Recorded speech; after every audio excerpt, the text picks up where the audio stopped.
Papers को solve कर रही हैं ताकि यूपीपीसीएस के डेप्थ और टाइप को समझ सकें कि कैसे क्वेश्चंस आते हैं। चलिए, हमारा पहला क्वेश्चन है अलाउद्दीन खिलजी पर।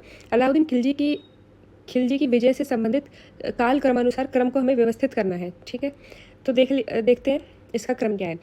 अलाउद्दीन खिलजी का जो ये जो आपको ये कूट दिए गए हैं ना, ये एग्जैक्ट एनसीईआरटी में इतना स्पष्ट मैप दिया हुआ है। तो मेरी आपसे एक रिक्वेस्ट है कि एनसीईआरटी के सारे मैप बहुत अच्छे से कर लीजिए।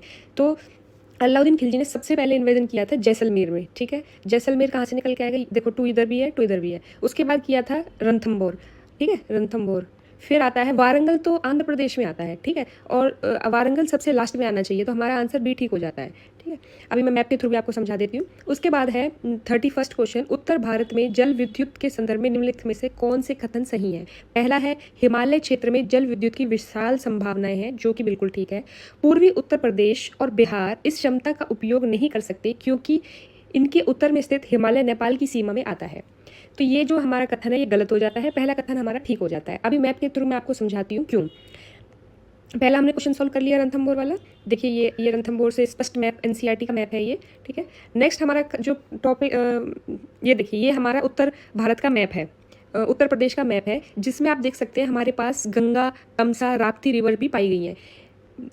उत्तर प्रदेश में जल विद्युत परियोजनाओं की कमी का कारण नेपाल बॉर्डर बिल्कुल भी नहीं है। इसकी कमी का कारण है क्योंकि जो ये मैदानी इलाकों में स्थित है और जल विद्युत के विकास के लिए इनका समतल होने के कारण जल विद्युत का विकास नहीं हो पाता है, ना कि हिमालय की सीमा के अंदर आने के कारण। ठीक है, इसी कथन के कारण ये हमारा जो सेकंड कथन है ये गलत हो जाता है और पहला कथन ठीक है। ठीक है, तो इसका आंसर हो जाएगा हमारा फर्स्ट ओनली। ठीक है, नेक्स्ट क्वेश्चन हम चलते हैं।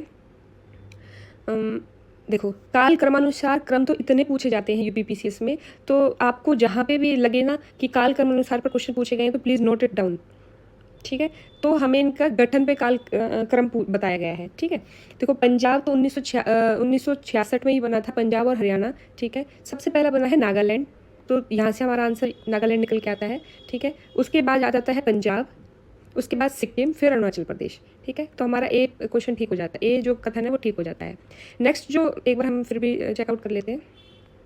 देखिए, नागालैंड का जो गठन है वो 1963 में हुआ था, पंजाब का 66 में हुआ था, सिक्किम का 75 में हुआ था, अरुणाचल प्रदेश का 1987 में हुआ था। ठीक है, तो हमारा जो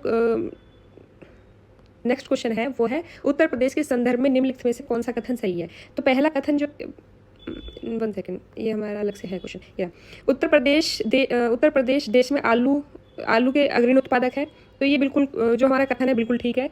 ठीक है, नेक्स्ट कथन है भारत सरकार ने अलीगढ़ में अंतर्राष्ट्रीय आलू केंद्र के दक्षिण एशिया केंद्र की स्थापना को मंजूरी